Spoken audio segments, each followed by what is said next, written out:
What's up? This is Ray. Welcome back. Hey, this is a very special episode today because we're going to be reviewing a film that is not even on the market yet as of November 2019. This film probably won't be available till February 2020. And I'm talking about Lomochrome Metropolis. I reviewed several lomography products in the past on the channel, and Lomography noticed and they were kind enough to ask me would I like to be one of the first to test this film. So I want to thank Birgit at Lomography USA for sending this out. It's one roll. The film is in high demand. She was only able to send me one roll. So that's one thing we'll talk about later.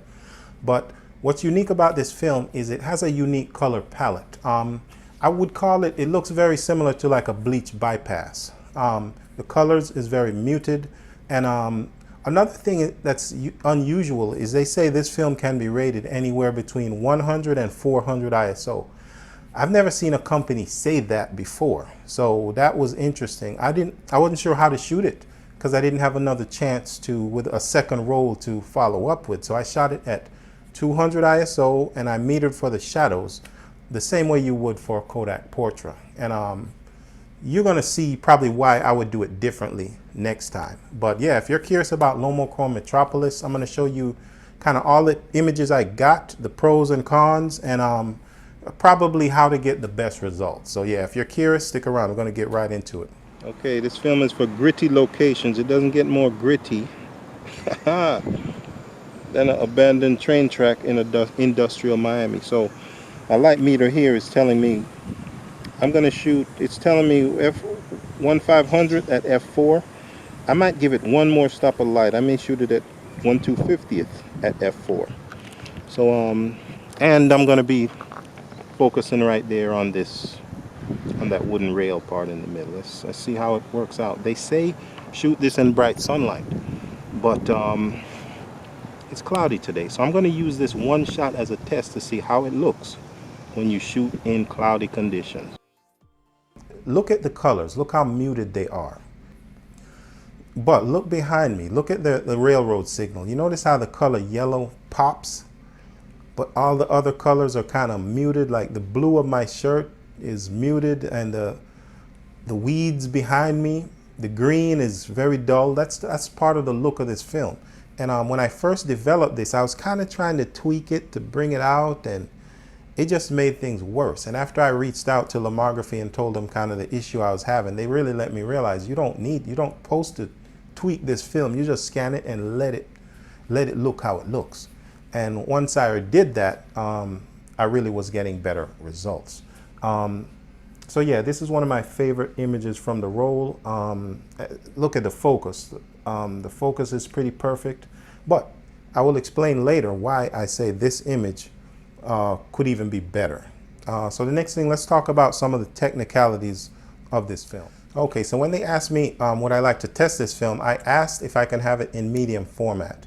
I know that if you use 35 millimeters, you're going to get more rolls, more images out of the roll, but I much prefer the look of medium format and the detail of it. So I chose to use my Mamiya M645 because it allows me to get 15 images out of a roll rather than 12 images that a standard, like a rollie, would give. So it took me almost 2 weeks to shoot these images just to make sure I was very careful with what I got. All right, let's look at some more images. The next one I'm going to show you, actually, let me just play the setup video right now before we get into it. Okay, so this is a very unique part of Miami known for its art scene and graffiti. It's getting gentrified, but I'm taking a shot right here, a self-portrait. Let's see how it turns out. How's it looking in here? This is a really perfect kind of scenario to run this kind of test. All right, so here is the image from that. And again, when you look at it, you can see how the colors are quite muted. I like this photo. I like the composition and the focus and all of that, but I don't know, it feels like there's something missing. Like there should be some color pop somewhere. And I recommend when you shoot this film, because certain colors pop more than others, I suggest you consider beforehand what colors you're going to have in the image and pre-visualize that so that you can have a more interesting composition and picture. Maybe you want some reds in it or some yellows or something like that, but you really have to think about that more with this particular film than you would with a regular color film that renders all the colors kind of equal. But yeah, I think this is probably my second favorite image from the bunch. Okay, the first thing I want to show you that didn't turn out well in my opinion with this film is they recommend shooting it between 1 and 400 ISO. Like I said, I shot it at 200 ISO. So what I want you to do is I want you to look at this negative right now. Look on the left side of the screen. That is the Lomochrome Metropolis, and I'm putting it right next to Kodak Portra 160 on the right. What do you notice in this image? You notice how the one on the left is super overexposed. The Metropolis is overexposed, whereas the portrait is perfect. So in my opinion, I think the fact that Lomography recommends shooting between 1 and 4, I think it's kind of still in the experimental stages in my opinion, because if this is so overexposed, in my opinion, I would have shot this at 800 ISO if I could get another option, or I would have shot it at 400 and not metered for the shadows and metered for the midtones or something. But either way, when I scanned these images, the pre-scan was so overexposed that I had to bring down the highlights and just bring down the exposure. And the more you bring down exposure, you realize that it starts to deteriorate the image. And more importantly, the more you bring it down, there's a magenta color cast that starts to come in. And then I have to go in and slightly color correct that, and it just degrades the image. And in some of these images, you may look in the sky or the clouds, you may see a graininess. And that is from me trying to bring down the exposure. So every image I'm about to show you could have been better. I just know they could have. So yeah, one thing to keep in mind, it's really like an experimental film. And I'm not telling you to not shoot it the way they recommend at 1 and 4. I'm just telling you what I would do next time just to see what would happen. What I want to show you now is, because certain colors are very muted, I want to show you what happens if you take an image of something where there's no popping colors in it, no yellows or reds or things like that. I'm going to show you an image of a graveyard. And if you look at this image, it almost looks monotone in a way. You can see the grass is kind of green, but there's only green and whites in this image. So yeah, it looks kind of bland in my opinion. Some people like it. My wife actually likes some of the images that I don't really care for. So what I'm telling you is this film is very subjective. You're either going to like it or you won't, you know what I'm saying? But, oh, let me show you another image. This one, another one that I don't like the way it came out. This is Coral Gables in Miami. All the greens, all the water, all the colors just mix into and look the same. This kind of pale green. I don't really I'm curious how this image would have looked if it was exposed well, if it wasn't so overexposed. Would it have come out a little different? I'm not sure. But that is something to consider. This is a good example of considering what the composition and what the colors are in the scenes before you shoot them. It'll give you a better way of visualizing the final image, if it's worth taking or not. So this picture you're looking at is a picture of my daughter in our backyard. I wanted to see how the film would render red tones. So I made sure I have the stop sign in the background and her shirt there. And we can see the reds are kind of very pale. And in some ways there's a kind of magenta cast to this photo that I couldn't really take out. And different people I spoke to that shot this film mentioned that there is a slight magenta overcast to it. That's part of it.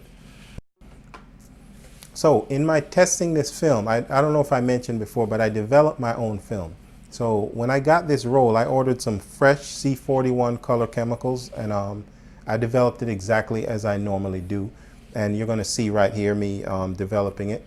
And one thing I noticed though is when I took it out of the canister and held it up to the light, that's when I really realized how overexposed it was. But the funny thing about this negative is when it gets wet, the negative immediately starts to turn kind of a dark brown. So as it dries, it gets quite a bit lighter. I don't know if that matters to anyone, but it's just something I noticed about the negative itself. Another thing I like about the negative base is it dries not perfectly flat, but very flat, to the point where I don't have to fight with it putting it in my scanner. It's very easy to scan in that way. And another thing I will recommend is with this film, like I said, don't try to color correct it too much or anything, unless you see a strong color cast that you know shouldn't be there. But just scan it normally and let the image be as it is. You may want to tweak slight exposure, but that's why I think it's important to get this exposure as correct as possible in camera, so that you don't have to fight with it in post, and you'll get a more accurate image with colors, and it'll look the way Lomography intended. One thing I did when I developed this roll and I saw what it looked like, I was curious, did I do anything wrong in my development? So what I did is that same day later, I developed a roll of Kodak Portra in the same chemicals, just to see if they would come out any different, and they really came out perfect, as you can see here in the image. The color accuracy was good and everything, so that made me realize it wasn't, I didn't do anything wrong in the development. It's just the way the Lomochrome Metropolis behaves with the results that I got. All right, so that is my overview of Lomochrome Metropolis film, and I have to say, I don't feel like this is a complete, comprehensive review. I'm not really satisfied with it because I don't think I reached the full potential of the film based on my images. And that's rare. I've never said that before, but I think realistically, I'd like to shoot 2 or 3 more rolls of this film to dial it in. Whenever you're doing film photography or anything analog and you're doing it for the first time, you really need to do it a few times to tweak your results to get the best of your ability to where you are satisfied with it. This film is, there's no other film like it in the way it looks. And the look is not for everything. I don't know if you, maybe you could use it on a wedding, but I don't think I would. You get what I'm saying? So there's certain stylistic looks that you can get from this film in certain situations that you can't get with any other film. You probably have to use some kind of weird Instagram filter, all right? So that is one thing to keep in mind. The next thing is the price of this film. I almost forgot to mention. This film, a 5-pack of medium format, is about almost $65 if I remember correctly. And to put that in perspective, Kodak Portra is the benchmark standard of quality that is for the industry, and a 5-pack of Portra is about $35. So Metropolis is about twice as much as Portra. That's something I had to point out, is the price of the film, because a lot of film photographers are on budgets, you know, like everyone. So I just really had to point that out. I don't know if that price is permanent or if it will go up or down, because right now it's just coming out of Kickstarter. But yeah, that's something to consider, is the price. If I forgot any technical things about this film, I'll definitely leave some questions below. And when this film becomes available, I'm going to put a link in the description. I'll try to find the best price where you can get it, and I'll put that link there. So keep that in mind. I want to thank Burgett again with Lomography for sending that out. It's really cool to be able to test a new film like this. Yeah, man, that would probably live your life and whole life and not get a chance to do something like that. Yeah, so that's really cool.